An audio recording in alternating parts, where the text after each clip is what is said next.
अस्सलामुअलैकुम दोस्तों। आज हम बात करने वाले हैं कुल्लुश और हान एपिसोड 19 के जबरदस्त ट्रेलर की, जो एक्शन, सस्पेंस और ट्विस्ट से भरा हुआ है। इस ट्रेलर ने फैंस को लिटरली शॉक कर दिया है। सबसे पहले बात करते हैं औरहान बे के एस्केप की। ट्रेलर के स्टार्ट में हम देखते हैं कि औरहान बे प्रिंसेस और अपने एल्प्स के साथ भाग रहा होता है, जबकि शाहिनशाह बे उनका पीछा कर रहा होता है। ये सीन बताता है कि आने वाली एपिसोड में टेंशन अपनी पीक पर होगी। फिर आता है एक और पावरफुल मोमेंट, जहां करा जैसर दोबारा हासिल कर लिया जाता है। मुस्ता अटैक करता है और फोर्ट को वापस ले लेता है।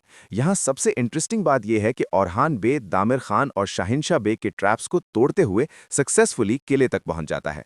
ये उसकी स्ट्रैटेजी और ब्रेवरी को शो करता है। अब बात करते हैं एक इमोशनल सीन की, मालहून हातून का फैसला। वो अपनी बेटी फातिमा हातून को फ्लेवियस के हवाले करती हैं और उसे कहती हैं कि उसकी हिफाजत करे। ये सीन काफी इमोशनल है और ये भी हिंट देता है कि फ्लेवियस का रोल अब और ज्यादा इंपॉर्टेंट होने वाला है।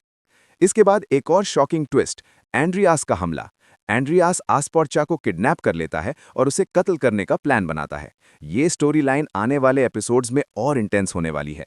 और दोस्तों, ट्रेलर के एंड में हमें कुछ और बड़े ट्विस्ट्स देखने को मिलते हैं।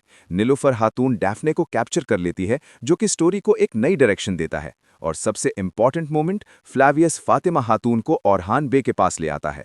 ये सीन काफी मीनिंगफुल है और आगे की स्टोरी का बेस सेट करता है। तो दोस्तों, ये थी एपिसोड 19 के ट्रेलर की कंप्लीट ब्रेकडाउन। आप क्या सोचते हैं? क्या औरहान बे अपने दुश्मनों को हरा पाएगा? क्या फ्लेवियस वफादार रहेगा या कोई नया ट्विस्ट आने वाला है? अपनी राय कमेंट्स में जरूर दें और वीडियो पसंद आए तो लाइक और सब्सक्राइब करना मत भूलिए। अल्लाह हाफिज।